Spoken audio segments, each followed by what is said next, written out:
घरेलू काम या डोमेस्टिक हेल्प उन ख़वातीन के लिए माश का एक अहम ज़रिया है जो गैर तालीम याफ्ता हैं या जिनकी तालीम बहुत कम है। घरेलू मुलाज़मीन के तौर पर काम करने वाली ख़वातीन की तादाद मर्दों से कहीं ज़्यादा है। आलमी सतह पर हर 25 में से एक औरत घरेलू मज़दूर के तौर पर काम करती है। एक अंदाजे के मुताबिक कर्नाटक में 10 लाख घरेलू मुलाजिम हैं, इनमें से 6 लाख तो बेंगलुरु में ही हैं। घरेलू मुलाजिम कौन हैं और इनके काम का खुलासा न होने की वजह से ये घरेलू काम प्रोफेशनल और ज़रूरी पॉलिसियों के तहत शुमार नहीं किए जाते। ज़ात पात के इम्तियाज़ के ख़िलाफ़ सिनफ़ी और समाजी इंसाफ के लिए इनकी लड़ाई जारी है। Domestic workers right union Karnataka ने सोक्रेट्स और फ्लरिशिंग बेंगलुरु कलेक्टिव के साथ शराकत में नाउ कार्मिकरू नम्मा ध्वनि के नाम से एक पहल का एहतमाम किया। ये प्लेटफॉर्म घरेलू कारकुनों को प्रोफेशनल्स के तौर पर हिस्सा लेने का मौका फराहम करता है। गृह कार्मिक डोमेस्टिक वर्कर्स राइट्स यूनियन से और फ्लरिशिंग बेंगलोर कलेक्टिव और सोक्रेटिस ये दो संस्था से, ये दो संगठन से हमने ये प्रेस मीट बुलाया क्योंकि ख़ास करके गृह कार्मिक घरेलू कामगार जो है बहुत सालों से पीछे रहा गया है। सरकार के सामने भी नहीं, उनका कंडीशंस के बारे में भी नहीं, और उसके ऊपर क्या क्या हैरेसमेंट होते हैं उसके बारे में भी बाहर नहीं आते हैं। तो इतने सालों से एक भी असेंबली में एक बिल नहीं है, एक कानून पास नहीं हुआ है घर काम करने वालों को। उसके साथ साथ उसके अंदर वो घर के चौखट के अंदर जाने के बाद उसके ऊपर चोरी का इल्ज़ाम और लैंगिक शोषण, और फिर पगार नहीं देंगे, उसको वेतन नहीं देंगे, उसको बाहर बेचते हैं। म्हणजे सब आर्बिट्ररी, कोई भी कानून नहीं है, कोई भी रेफरेंस नहीं है। उसके साथ साथ जो भी डिपार्टमेंट्स है, लेबर डिपार्टमेंट हो या department of women and child हो, क्योंकि ज़्यादा से ज़्यादा लोग तो महिला कामगार है, और महिला कामगार होने के नाते ये सबसे बड़ा ऑक्यूपेशन है इंडिया में नगर के अंदर, क्योंकि ये लोग जाते हैं दूसरे लोगों का मदद करने के लिए, जो काम को जाते हैं उनके लिए सपोर्ट करने के लिए। तो इसीलिए ये बात सामने आने के लिए ये सब बातें, उनका समस्याएं, सब उनका अन्याय जो हो रहा है उसके बारे में, घनता या रिस्पेक्ट जो मिलना है उसके बारे में, सोशल सिक्योरिटी जो मिलना है उसके बारे में एक ज्यूरी बना के रखा था। उल्टा हुआ था, ज्यूरी इन लोगों का था, डोमेस्टिक वर्कर्स का, और ये ज्यूरी बैठा और सब ऑफिशियल्स आए थे उधर सब डिपार्टमेंट से, लेबर से, department of women and child से, फिर फूड एंड सिविल सप्लाई से, ये सब लोग आने के बाद वो लोग एक्सपर्ट विटनेसेस होके आए थे, और ये लोग ज्यूरी पे बैठ के उनसे सवाल पूछ रहे थे उनके काम के ऊपर, उनका पॉलिसी के ऊपर, या वो लोग क्या करना चाहिए। जैसे उल्टा हो गया, ज्यूरी उनके ऊपर बैठा था और वो लोग अभी वर्डिक्ट दिया है जो उनका है, जो वो चाहते हैं कि सरकार सुने, मालिक सुने और उसके बारे में कुछ एक्शन लेवे, क्योंकि हमारा आज तक कोई भी इसके बारे में कोई भी सुन नहीं रहा है।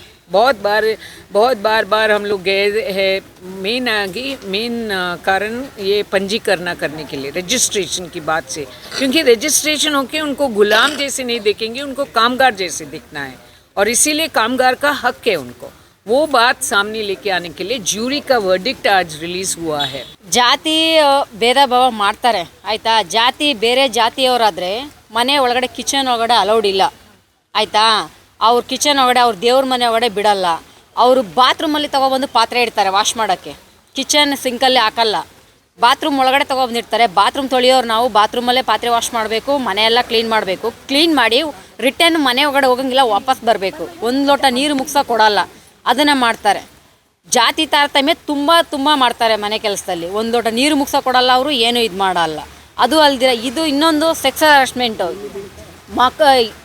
ಮಹಿಳೆಯರ ಮೇಲೆ ದೌರ್ಜನ್ಯಗಳು ನಡೆಯುತ್ತೆ ಅಪಾರ್ಟ್ಮೆಂಟ್ಗಳಲ್ಲಿ, ಅದನ್ನು ಹೇಳೋಕ್ಕೋದ್ರೆ ಅವ್ರ ಮೇಲೆ ಕಳ್ತಂದು ಅಪವಾದ ಹೊರಿಸಿ, ಇವರೇ ಸರಿ ಇಲ್ಲ, ನಮ್ಮಲ್ಲಿ ಕಳ್ತಂದ್ಕೊಂಡು ನಾವು ಕೇಳಿದ್ದಕ್ಕೆ ನಮ್ಮ ಮೇಲೆ ರಿಟರ್ನ್ ಮಾಡಿದ್ದಾರೆ ಹಿಂಗೆ ಅಂತೇಳಿ ಉಲ್ಟಾ ಮಾಡ್ತಾರೆ, ಅವರಿಗೆ ಉಲ್ಟಾ ಮಾಡಿ ಹಾಕ್ತಾರೆ। ಯಾಕೆಂದ್ರೆ ಅವ್ರ ಹತ್ರ ಆ ಕಾಸಿದೆ, ಅವ್ರು ಏನು ಬೇಕಾದ್ರೆ ಮಾಡ್ಬೋದು, ಅವರು ಮಾಡ್ತಾರೆ। ಅವರು ಅಂದರೆ ನಮ್ಮ ಹತ್ರ ಕಾಸಿಲ್ಲ, ನಾವು ಒಂದು ದಿನಕ್ಕೆ 50 ರೂಪಾಯಿ ಒಂದು ಮನೆಯಲ್ಲಿ ಕೆಲಸ ಮಾಡಿದ್ರೆ ನಮಗೆ ಕಾಸು ಸಂಬಳ ಆಯಿತಾ, ಅವ್ರಿಗೆ ಲಕ್ಷಾಂತರ ರೂಪಾಯಿ ದುಡಿತಾರೆ, ಅವರು ಏನು ಬೇಕಾದ್ರೆ ಮಾಡ್ತಾರೆ। ನಾವು ಸರ್ಕಾರಕ್ಕೆ ನಾವು ಹೇಳಿರೋದು ಇದೇನೇ, ಒಂದು ಮಕ್ಕಳಿಗೆ ಒಂದು ಹೆಂಗ್ಸು ಕೆಲಸಕ್ಕೆ ಹೋಗ್ತಾಳೆ, ಅವಳಿಗೆ ಈ ಥರ ಸೆಕ್ಸ್ ಹರಾಸ್ಮೆಂಟ್ ಏನಾರು ಆಯಿತು ಅಂತಂದರೆ ಮಾಲೀಕರನ್ನು ಅವ್ರನ್ನ ಕುಂಡ್ರಿಸಿ ಏನು ಅಂತ ನ್ಯಾಯ ಕರೆಕ್ಟಾಗಿ ಕೊಡಿಸಿ ನಮಗೆ. ತುಂಬ ಕಡೆ ಸಾವುಗಳಾಗಿದೆ ಸರ್. ಅದು ನ್ಯಾಯ ಕೊಡಿಸಿ ನಮಗೇನೋ ಮಾಲೀಕರನ್ನೇನು ಇದು ಮಾಡಿರಿ ನಮ್ಮನ್ನ ಒಳ್ಳೇದು ಮಾಡಿ ಅಂತ ನಾವು ಕೇಳಕ್ಕೆ ಬಂದಿಲ್ಲ. ನ್ಯಾಯ ಯಾವ ಕಡೆ ಇದೆಯೋ ಅದನ್ನು ಕರೆಕ್ಟಾಗಿ ನ್ಯಾಯ ಕೊಡಿಸ್ಕೊಡಿ ನಮಗೆ.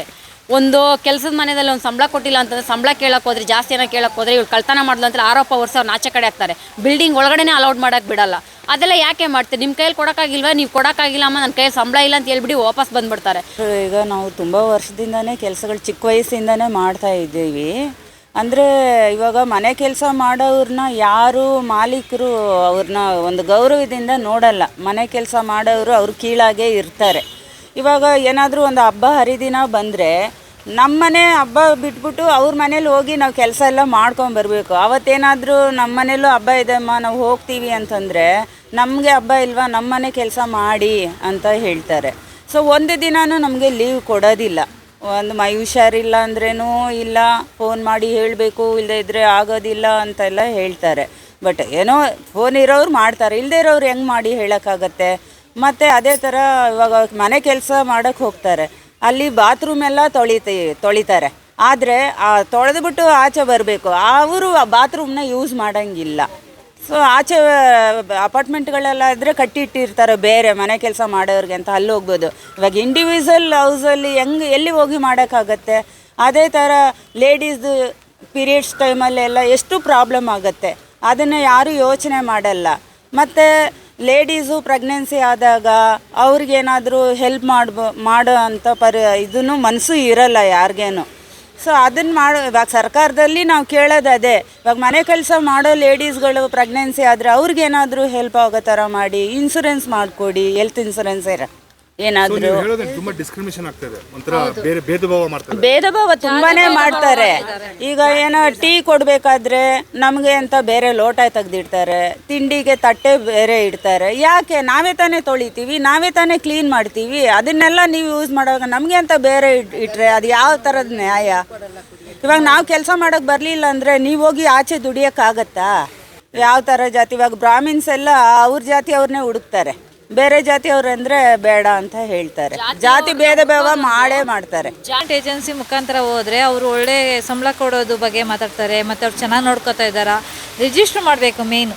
ರಿಜಿಸ್ಟ್ರ್ ಮಾಡಿದ್ರೆ ಅವ್ರು ಬಂದು ನಮ್ಗೆ ಚೆಕ್ ಮಾಡ್ತಿರ್ತಾರೆ, ಚೆನ್ನಾಗಿ ನೋಡ್ಕೋತಾ ಇದ್ದಾರಾ, ಇಲ್ಲ ಊಟ ತಿಂಡಿ ಕೊಡ್ತಾ ಇದ್ದಾರಾ, ಸಂಬಳ ಕೊಡ್ತಾ ಇದ್ದಾರಾ, ಯಾವ ಥರ ನೋಡ್ಕೋತಾರೆ ಅನ್ನೋದು ಗೊತ್ತಾಗುತ್ತೆ. ಚಿಕ್ಕ ಮಕ್ಕಳು ಕೆಲಸಕ್ಕೆ ಹೋದರೆ ಅವ್ರನ್ನೂ ನಾವು ಕಂಟ್ರೋಲ್ ಮಾಡ್ಬೋದು. ಮಕ್ಕಳನ್ನ ಕೆಲಸಕ್ಕೆ ತೊಗೊಬಿಡ್ತಾರೆ ಸುಮಾರು ಕಡೆ, ಅದನ್ನೆಲ್ಲ ನಾವು ಭದ್ರತೆ ಮಾಡ್ಬೋದು ಮಕ್ಕಳನ್ನೆಲ್ಲ. ಮತ್ತು ಸಾಮಾಜಿಕ ಭದ್ರತಾ ಮಂಡಳಿ ಇದೆ, ಬೇರೆ ಕಡೆ ಎಲ್ಲ ತುಂಬ ವ್ಯವಸ್ಥೆ ಚೆನ್ನಾಗಿದೆ, ಅದು ಇಲ್ಲೂ ಬರಬೇಕು.